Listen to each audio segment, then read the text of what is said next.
Hello, I'm Yildiz Sethi at Crazy Normal for better health and well-being in promoting better ways of working with the mind. I'm inspired to dispel myths and lay out facts about your mind and relationships and mental health. And I'd like you to join me in an exploration of what it is to be a crazy normal like me. But do it in your own way so you can be free to be you.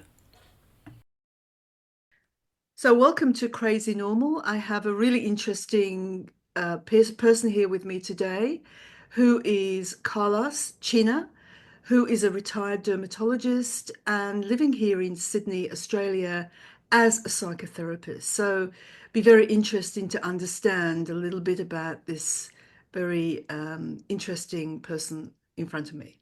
Okay, over to you, Carlos. Thank you, Yildiz. Thanks for inviting me. I'm very happy to be here. It's a pleasure. Yeah. So Carlos, can you just fill us in to how you got to Australia? Because even that seems to be quite an interesting set of events. Yes? Yeah, this is a big event. So just to give the background first before, so I'm a retired dermatologist. I trained dermatology and surgery, trained registrars in dermatology surgery in Brazil. And I moved to the US after, let's say, 15 years practicing. I got to a moment where, look, what am I going to do the rest of my life doing this? And it wasn't very exciting. I was already invested in other things like somatic therapy. I was learning somatic, incorporating complementary medicine into my practice, because Brazil is quite open to that. So I decided to go to America. I've been to Esalen, to the Esalen Institute before, and I said, I'm going to the US to do this master's in East-West psychology. That was my big plan. And it was fun because in Australia said, yeah, it's good to have a plan. We'll go very different, but it's good. So I went to America, closed my practice in Brazil, sold everything I had. I opened my house and said, no, pants, shirts, everything has to go. So it's like that like in the book, I arrived there with two bags in my hand. And was it? I didn't have a place to go back. I didn't have a place to live or to work. And I was kind of navigating my life there. I went to Esalen as part of the Work Scholar program, and I became a staff member of the Esalen Institute for nearly 2 years. Um, and there I met my partner, who was Australian. So I went back to Brazil, where I decided to study homeopathy and acupuncture and other complementary and integrate into my medical practice. I was already doing some counseling as well because of the somatic training I did before and others. And then we moved to Australia. So that was about in 5 years period, I moved countries 3 times. So it's quite a lot of changes in that period. Amazing. Yeah, Amazing. Yeah. yeah, yeah, And starting again completely each time with people who don't know you at all, right? That's exactly. interesting, isn't it? Yeah. Yeah, I was very fortunate in Australia because, for about 6 months, I didn't know exactly what to do. And I was married in Australia, but they didn't give me a visa to stay here. I had to navigate that. But it turned out to be a good thing because I went to RPA hospital and did an interview, and they offered me a job, and I could work because I had the work that could change to a work visa. There's all those things in life where you think a plan has to be this way, but there's the other hand of life that plays, and you don't even know exactly how things will go. So the same when I left to America, I was like, I'm gonna do this study and all that, but I was in Esalen, and people were telling me, why don't you stay here? Oh no, I want to do a master. So it's written in your face you want to stay here. So yeah, that was the best decision. But I think there's this part we need to have plan, but at the same time we have to move with some kind of improvisation and allow that. And I used to joke that say it was like 70% of that was madness and another 70% was trust. You know, it doesn't quantify. I don't know how to put that kind of experience into the term.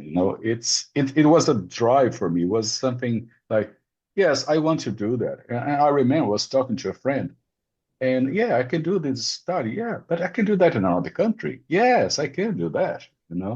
So 9 months later, after that conversation, I packed and I was at the airport leaving. So, So you'd had enough of that place, had you, or you decided that wasn't where you wanted to be? well,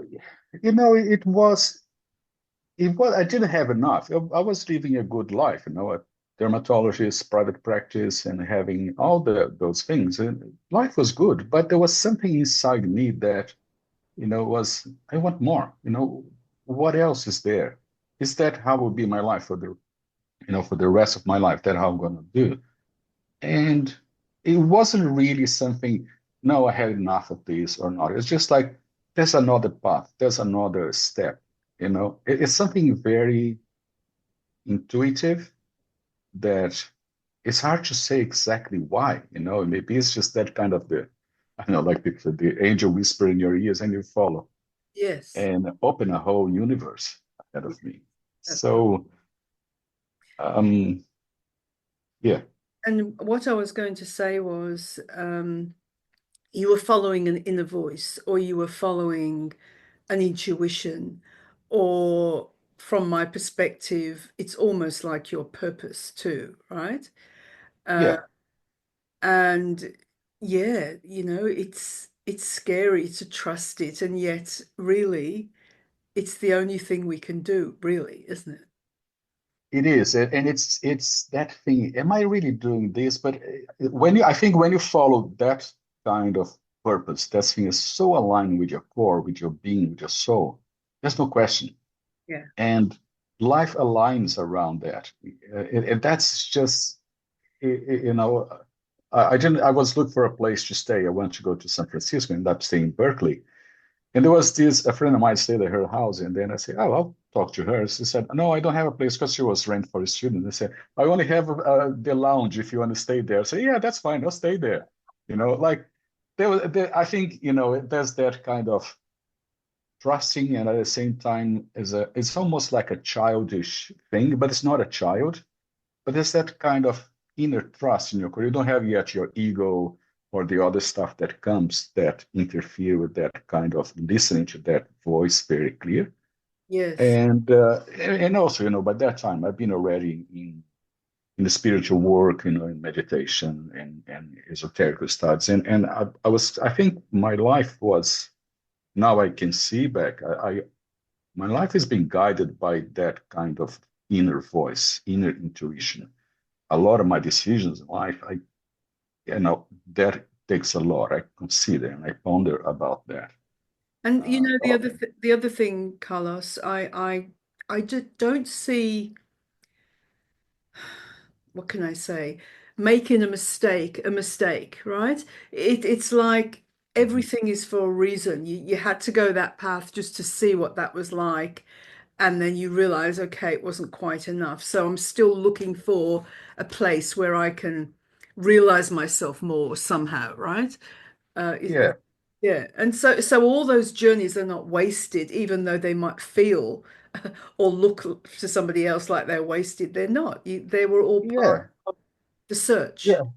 I agree with you, because it doesn't make sense much at the time. So let's say, dermatologist, private practice doing well, eh, why you want to close all, you know. But you're right, there's something in the core, and there's nothing wrong in doing that. I know I could go back later on, but it was not on my plan. I didn't know exactly how things would unfold. So, it, and I think when you play that, I think it's that the Lila, the play of life, the Lila thing of the Vedic, you're dancing with life. And, it's just like, do you want to dance? I say, yes, let's dance, and how are we dancing now? How are things going? But, there's a trust that the music's playing and we are dancing and everything's Yep. fine. That place, things come to place, the doors open, the right place comes and you meet the right people. And it keeps unfolding, and it's a beauty, but at the same time it's scary, it's just like you get on your ship and say, let's go. Where are we going? I don't know. Let's set the sails and get the wind. Where we go, we will go. Yeah. It's a bit of living like that in a way. But I find that fascinating for me because in a way I have a very scientific side. I'm a medical. I work in medical research, clinical trials, research, set up phase one, the first time doing medical trials in humans. I work in the pharmaceutical with, but no science, data driven. But at the same time, there's this other side. But for me, they're not conflicting. One thing I realized that if I'm conflicting with this idea or that idea is because my container is too small. Yes. So what I need to do is not resolve this thing, is to expand my container so I can hold those two or three positions and be, yeah, I can hold them. It's more about how can I grow myself. As I say, it's my theory of containers. I need to grow the container. And Yeah, what I would say to that too is we were made with a right and left brain, right? We yeah, weren't meant to just use this or this. You were meant to actually use them together holistically, right? And so yeah, there is a place for logical and scientific thinking and creation and spirituality and emotions and everything else. yeah. Mhm. I agree. And for me, the best example for me of that is music. Because when you look to a sheet of music, a music sheet with all the things in there, you have no idea what that is. Just dots and lines and black. And you can't make sense of that. And suddenly you have like a Rachmaninoff piano concert. It's like, oh my God, this is so beautiful. You don't know how that analytical is structure, mathematical time and tempo and all that turns into that beautiful thing that opens your heart. And you're like, wow, this is the beauty of life. And I think they cannot be separate. It's not one against the other. It's one and the other. So And how can you have those two brains working together? That for me is the beauty of life. And it sounds like you were able very easily, and you have done it many times, being able to set yourself up in a good financial position where you're using scientific and practical skills, doctor skills, very nicely. And yet, perhaps it was that wonder and magic that you were missing in that. I don't know. I'm just wondering what was it that was, Yeah, because in many respects that's what we call success, isn't it, to for many people. yeah, the But success. even that for you, there was something still there missing. Yeah, and I think, you know, yeah, are we seekers or are we finders? There was someone who just say that. It's that for me. There's this constant, questioning. And the students I used to teach the students in uni, the medical university, the first years in bedside minutes, and they used to call me Doctor What Else because that for me has been my motto. Because they come back and they start saying, "Oh, I saw this," and they say, "Okay, great. What else?" Blah blah blah. What else? Until they emptied all the planned answers they have thought, and they end up in that space of I don't know. What else did you see there? Now it becomes interesting, isn't Yeah, that? right. When you There's get that thing. when you get to the end of what you don't know, or the end of what you know, that's interesting, isn't it? That Yeah, interface. Yeah, yeah. yeah. So I think, yeah, so you have to use both sides. Of course, I was like, oh my God, do I have enough money to do this? Or can I plan this? How you have that part. But at the same time, just say, let's go. And there's a trust, there's a beautiful scene in an Indiana Jones movie, that one about the Graal, when he was looking and he's following the instructions of his father, and there's a big abyss between him and the other side. And the thing tell just trust and take a step. And in the movie, they made it really beautiful because there's that moment, that leap of faith when you say, "Can I trust life? Is life on my side or not?" And then he takes a step. When he takes a step, there's a bridge, but he couldn't see because of the illusion of that, and there was a whole path ahead of him. So he could cross that, but until you have that step, that leap of faith, and I can trust there's something in here, I'm in contact with that inside me, whatever that is, bigger or not. But I am that. I'm part of that. I am part of life, and so that's what I realize more. I serve life and life serves me. So we are together in this. I'm not separate from that. But I think a lot comes from our illusion of separation. I was just about to talk about that because even as you're talking, it's like you're talking about, well, there's this world and there's that world, right? Yeah, yeah, And you were in the practical, solid world, and now you're talking about the world of imagination and vision and heart. Yeah, yeah. So, yeah. Yeah, it all happens in the body, isn't it? The body Yeah. is very physical. The body lives in the present moment always. If you want to know where's the present moment, look at your body, where it is. That's what it is. But we have our minds and feelings and all that create a lot of that. But it all happens inside at the same time, again, like music and painting, you see things that's beautiful, feeds your heart. It's different than the material thing, but they're not separate. No, And I think those are a continuum. We use the mind to separate, splice things, slice this and that to try to understand the minimal, but we lost the big, big picture of that everything is one, you know? that's right. That's right. That's right. And we've actually, even in our world, our professional world especially is so compartmentalized, isn't it? Yeah, yeah, Everybody's so very specific for their tiny little bit that they're an expert at. And rather than, and if anything goes wrong in that whole chain, nobody knows what to do because nobody yeah. understands the bigger picture of how it all works. Yeah, it's true. Yeah, it's too much specialization, isn't Yeah, it? I agree. That's a point, and I'm not against any of that. But Yeah. how can we balance these two things and look at the micro and the macro at the same time? So those Well, for me are exciting things. it is exciting. And for me, and probably for you too, Carlos, there's the idea that it's up to each of us to expand our horizons, right? Nobody's going to do it for us. And when you do that, you go from one area to the next and the next, and they've all got a place. And so that you end up Yeah, being with a bigger one question. And that to me is spirituality, particularly if you extend it beyond our planet to wherever yeah, we come from and go to or a part of as well. Yeah. yeah, uh, yeah. But I see one thing. It's up to us, but it depends on the tribe Yeah. to do that. Like, I went to America and was in Esalen. The whole Esalen, I live in a community. There's a whole community there. All the teachers that I met, every people who come there, I could grow because I was in contact with all these people. So we need to take that step. Again, that's, you Yeah. know, but also recognize that something here doesn't fit. There's some big burning question inside me, and I need to listen to that. And it won't stop And because that's have you noticed, Carlos, when you go to different countries, there is a different energy? Have you noticed? yes, As very soon as you much. get there, I can sense it straight away.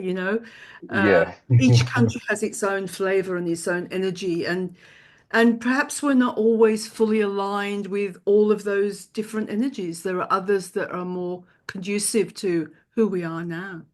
Yeah, I agree with you. For me, Australia feels very much like home. Yeah. Living in Sydney, for me, this is my home. I feel that, and especially the place that you choose, and it feels like, oh, I can land here, and Yes. this reflects more. I didn't have a problem with Brazil, but unfortunately, it's not a place that enjoyable. I had been kidnapped, had guns pointed at me, and those are not enjoyable things to do.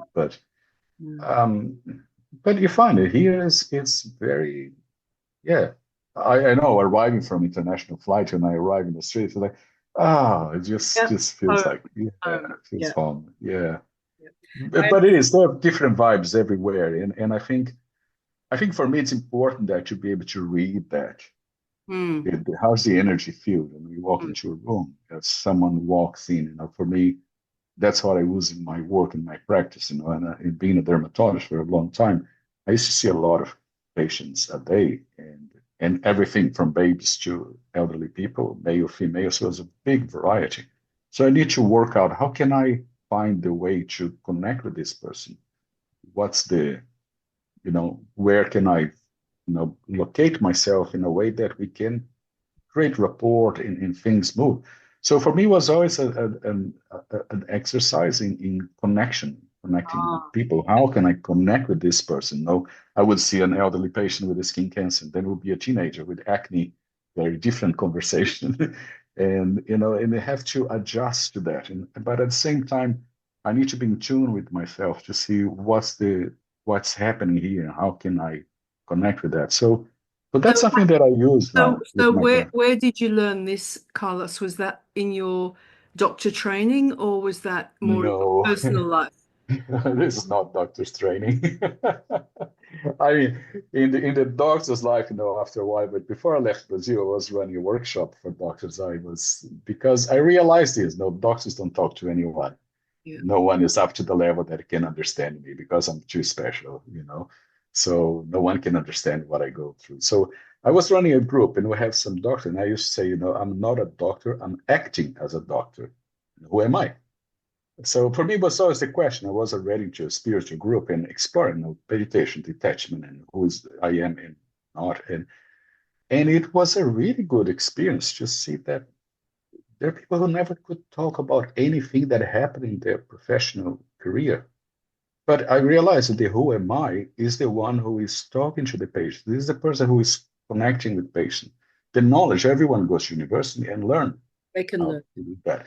But how to be the person is a very different thing. But I think for me, it happened, quite young, because I think from a young age, I remember being in contact with weird stuff. Let's say, my father was working to this shamanic thing, the African influence in Brazil. So they have that an African thing, beating drums, channeling spirits, and they change. And I grew up around that kind of exposed to that. There was a lot of spiritual question going on. I used to read magazine about it, see photos of Ramakrishna and things like that. For me, I was surrounded by that growing up.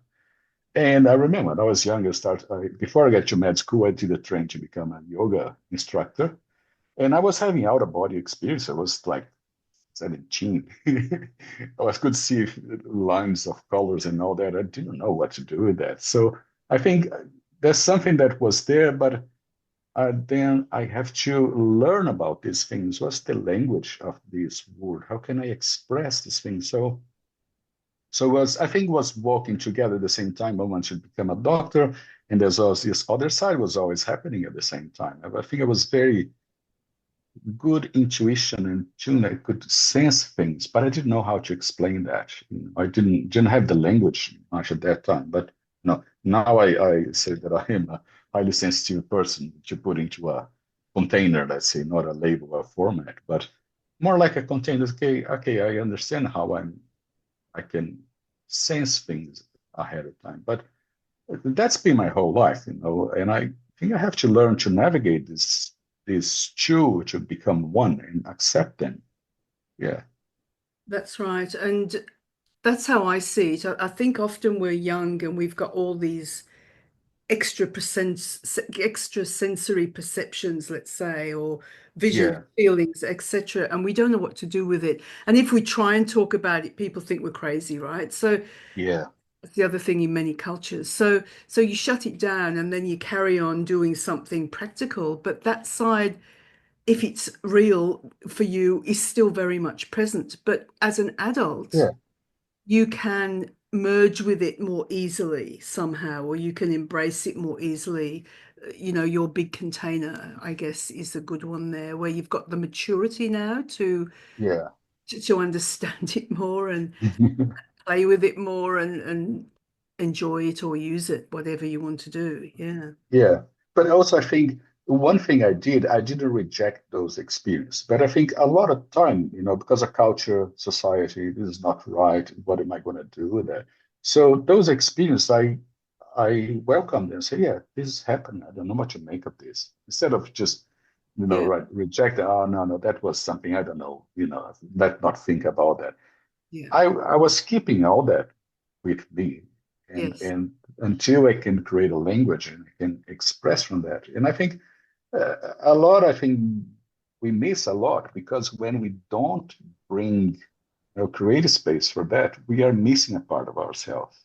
We are not rejecting, but we're not acknowledging. We're not even, create the space to say there are things that I don't know how to explain, and but it happened, and I don't know how to make sense of that. Hmm. You know, I still find fascinating how an airplane flies. They see an Yeah, A380 at me the too. tarmac. Me too. I Yeah. look at that and said, this is too big. This Shouldn't cannot fly. happen. Shouldn't happen. But Yeah. it flies and it's beautiful. But I find that fascination, the awe of not understanding things. It is good to accept that I don't need to understand everything, you know. I don't need to know everything. And and that's fine, you know. Life is too big, you know, the size of this planet, the things that happen, we cannot comprehend. Yeah. And it's fine, you know, we can live joyfully, not knowing in a way, you know, because that's how we grow, isn't it? By saying, I don't know that. So what is there? How Mm. can I work this And out? You know? keeping the question mark there too is helpful. Yeah. Uh, Yeah. I think for me, the curiosity is a big thing. And for me, that's how I go with clients, you know. I keep asking, is that okay? Where we're going? Is this, you know, but that, what else is that? What else is there for this person? What else can I offer? What else, what other life this person wants to live? You know, it's about freedom for me. It's how can we bring more freedom in our life? How can we remove the, you know, the tightening of the ego, of our ego structure and expand ourselves? Because at the end, the expansion is I think that's the joy, isn't it? yes, yes, definitely. And also do what you can. I mean, the only person you can actually change, I know, is yourself, right? Yeah, it's And true. also Mhm. even as a therapist, I know you're a therapist too. It's like we can only help people to that next step if they're ready to go, right? Yeah, yeah, And I know I could take them from here to all the way to here if they want to, but often they're not, that's not what they want. They just want to take a little step and feel a little bit better yeah, yeah. rather I than agree. go, so it's not about us, it's about tune into what they want and be really Yeah, clear in that communication. What is it you want, right? yeah. Not what I want. I'd like to No, go further, I, but they're probably not interested, right? yeah, I agree with you, and I think it's important. I think there's a part of compassion because I also remember myself before, you know. So for me, I grew up in a country under dictatorship. Yeah. The people being tortured, disappear was horrible. You know, I come from a family from a genocide as well, the survival of that. And my personal trauma. Who doesn't have that? So yes, but I think it's important to also have that sense of where this person wants to go. As you said, well, how far can you go now? It's not about me offering this and I can do that. No, we are walking together. For me, this concept of walking together is that's how I apply work with clients. You know, let's walk. You know, I use Dante, you know, the Divine Comedy model. You know, like you can go to hell, purgatory, and heaven. You know, after your Beatrice, your beatitude, your heart open. But it's good to have someone to walk with you. You know, we can talk and say, "Well, that's great, done great, man. Remember where you were last year? Mm. Wow!" And all those things I think, are helpful. But also, there's that how much can this person do? And I think in our profession, there's a sense of responsibility and also caring. You know, what is right for this person? What do you? For me, I keep checking that. How is that? You know, if I say something, saying, how is that? Is that on the right or not? I'm not sure. I want you, you know, to check and balance it. Is this landing the right place where you are? And we can continue the journey. You know, instead of say, oh, you can go all this way. This is the map. Goodbye. Mm. That's not fun. You know. Yeah. So, but also the joy of the discovering with a client. You know, that is just so rewarding to see people growing. For me, is very enjoyable. You know, I think I start to say myself like an elder in the tribe. You know, I'm Yes. not that old, but I'm old enough to have lived a lot, have done a lot, Yeah, absolutely. and to see things from a perspective. What we use all the models of therapy, but I try to see that if we were in a tribe and we are part of the whole community, this collective, I want to talk to someone and work things out. But I also have in mind the perspective of the tribe. We are part of this. How is this moving along with, with your life and your part of the tribe as well? you have your family and your work. How is this whole tribe moving, and how we can live a good life at the end? So for me, that's how I see that. I think maybe I'm a bit arrogant and I'm an elder, but No, I like I that don't think you, concept. I don't think you are at all. I mean, I'm an elder too, we're both Hmm. elders, and we're elders in the sense of we have experience, Yeah, and life has not always been easy, and we've made hard choices. And, I say, if you get to be an elder person and you're basically happy with yourself and your life. yeah, And that doesn't mean to yeah, say you're perfect at all. In fact, it's usually the opposite of that. Um, yeah. then But that's a successful or a happy life, isn't it? It actually, yeah, but I think it's good to bring the concept of elder, yeah. not like an old person, like we see like No, 30 age, just people are old. It's like no. reject from society. Elder represents to me wisdom as well. Wisdom. Yeah, Yeah, but also hold the experience and the timeline of experience of that whole group. yeah, And you can see how things go a bit more. Have had the experience, maybe not this way. Yeah, maybe this way. Let's think. But is that you can hold those things. And I think it's important to bring back a bit of those concepts with, knowledge, wisdom, experience. Like I said, move countries 3 times in 5 years is not an easy task. no, If you no. want to talk about transitions in life, moving things, leaving things behind, I know that. I've been there. Change careers. Yeah, I know that. I've done that. Work to your own trauma, work in a country, live in a country, and difficult. I live those things. So I think that helps to offer people. And also they see like, oh, I can hear this person. I can trust him. He knows about this. And I think that sense of elders, but elders not only relate to age, because there are No. people who are not young, but You very get some very wise. wise younger people. Yeah, yeah. Yeah. But I think this is a good thing for us to consider, Yes. what, yeah, yeah, bring that value of And experience and good, yeah. And in your practice now as a psychotherapist, you obviously have a fascination for people and their, idiosyncrasies, the way they look at life, the way they experience Yeah, life. And yeah. I have to say, it is fascinating. That's one thing I can honestly say, it's never boring. No, yeah, I agree with you. And I really I really Yeah. value each one's journey. And, you invite me to be part of that. It's a privilege. I want to do my best here. And I find that I agree with you. It is fascinating to work with people. But also, I think, it's decades of spiritual practice, meditation. So I can kind of be more on a neutral space and receptive. There's less of my own personal stuff there. So it becomes interesting because you can just let's go along in this journey, in this thing. Let's see what's going to happen. But at the same time, support them because it's their life. It's Yes. important to give that autonomy, that sense of you are in charge of your life. I'm with you, but it's Right. your life. You're living, you're making decisions. So let's talk about it. And that's what you want to go for, how to be that person who can, you know, yeah, see people unfold and find that space of joy, freedom, and happiness. That's just the That's reason to live, That's isn't it? right. Exactly.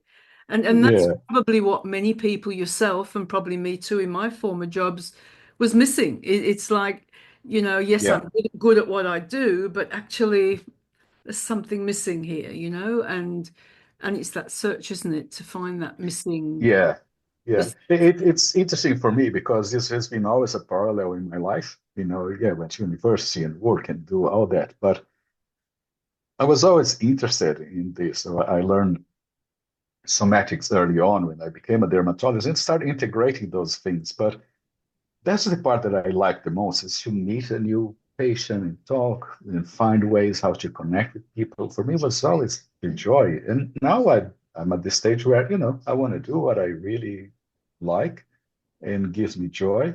And I think I can offer something to others, put all this together in a package that can, you know, bring something good, and enjoy at the same time. Because, what's the fun if you're not enjoying life? Exactly, exactly. Life is too precious to waste on something you're not enjoying. Yes, absolutely. Yeah, yeah. As, And as for I tend you, to joke and say, life's too short to eat bad wine, yes, eat bad food, drink bad yeah, wine, and spend that's bad true. company. That's You exactly know, right. Yeah, right. no, it's not. No. I have to say for myself, when you look back on your life from where you are now, you know, Yeah. the choices you made that you're happy you did, because to have stayed in one place way back there because I was too scared to move Mhm. would have been a disaster, really, and probably the same with you because your soul is pushing you along.